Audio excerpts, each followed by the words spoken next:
सुशांत सिंह राजपूत की हत्या हुए 7 महीने से ज़्यादा हो चुके हैं। 14 और आज हो गया 23, यानी कि 10 दिन और। इंसाफ की लड़ाई तो चल ही रही है, हर तरफ हर जगह सेलिब्रेशन भी चल रहा है। पिछले दिनों जो अभी बर्थडे सेलिब्रेशन हुआ वो भी काफ़ी जगह मनाया गया। कुछ चीज़ें थी, व्यक्तिगत रूप से मुझे कुछ चीज़ें पसंद नहीं है।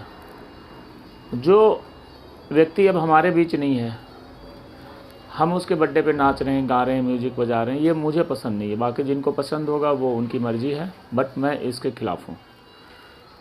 और हमें तो जो मकसद है मेरा वो है कि हमें इंसाफ की लड़ाई लड़ा जाए, इंसाफ की बात की जाए। और इंसाफ की लड़ाई के लिए हमारे पास कई सारे प्लेटफॉर्म होने चाहिए। हर जगह अपनी फोर्स होनी चाहिए, अपनी ताकत होनी चाहिए, अपनी पावर होनी चाहिए। लेकिन मैं एक चीज़ देखता हूँ कि ग्राउंड पे लड़ने के लिए बहुत कम लोग ही तैयार होते हैं। हाँ, कुछ वैसे म्यूजिकल इवेंट करो या लाइक कुछ मोमबत्ती वगैरह जलाने का प्लान करो, सेलिब्रेशन का प्लान करो, तो बहुत लोग आते हैं। और आप सोच रहे हैं कि आपको इंसाफ ऐसे मिल जाएगा सेलिब्रेशन करने से और 5 मिलियन ट्वीट करने से, 10 मिलियन ट्वीट करने से, तो ये आपकी बहुत बड़ी भूल है। और ख़ास करके मैं उनको ये बताना चाहता हूँ जो बच्चे हैं, जो लाइक काफ़ी छोटे हैं, जो फर्स्ट टाइम किसी जस्टिस की लड़ाई में आए हैं, जो फर्स्ट टाइम ट्विटर पे भी आए हैं, जो फर्स्ट टाइम ऐसे मुहिम में भाग ले रहे हैं, उनको मैं ये बताना चाहता हूँ कि जस्टिस के लिए केवल ट्विटर पे ही लड़ाई नहीं लड़ा जाता है। आप लोग अभी भी समय है, ग्राउंड पे उतरिए, ज़्यादा नहीं तो थोड़ा उतरिए, लेकिन आपको ग्राउंड पे ही लड़ना पड़ेगा। आप अपने अपने शहर में 10-20 लोगों की टीम बनाइए, कुछ करिए। नहीं तो अकेले में केवल बोलने से और अकेले केवल सेलिब्रेशन करने से तो करिए, सेलिब्रेशन से आपको न्याय नहीं मिलेगा, ये मैं लिख कर के दे देता हूँ। और न्याय के लिए आपको कहीं ना कहीं मजबूत तरीके से ग्राउंड पे आकर के लड़ना पड़ेगा, अपनी आवाज़ को मजबूत बनानी पड़ेगी।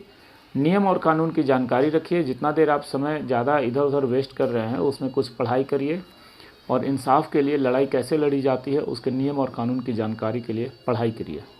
और उस पढ़ाई करने के बाद, नॉलेज लेने के बाद, उसके बाद आप आगे आइए और उसके बाद उसमें लड़ाई में भाग लीजिए।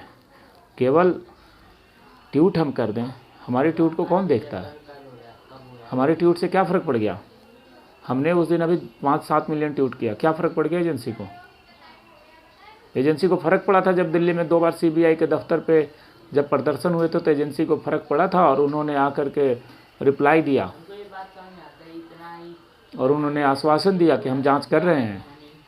और हम भी चुप नहीं बैठेंगे। अब इस आश्वासन से ज़्यादा हम रुकने वाले नहीं हैं। जैसे ही ये कुछ समय और बीतने देता हूँ, 15 दिन 20 दिन, फिर आएंगे हम सीबीआई दफ्तर पे। हम रुकेंगे नहीं। लेकिन आप लोग का अगर साथ नहीं मिलेगा, ग्राउंड पे आप लोग साथ नहीं रहेंगे, तो फिर मज़ा नहीं आता है काम करने में। और उसके लिए हमें ग्राउंड पे लोगों की ज़रूरत है। ग्राउंड पे आइए, कम से कम एक प्रदर्शन में हमारे साथ 500 लोग हों, फिर उसके बाद देखिए क्या होता है। सारे आएंगे जवाब देने आपको।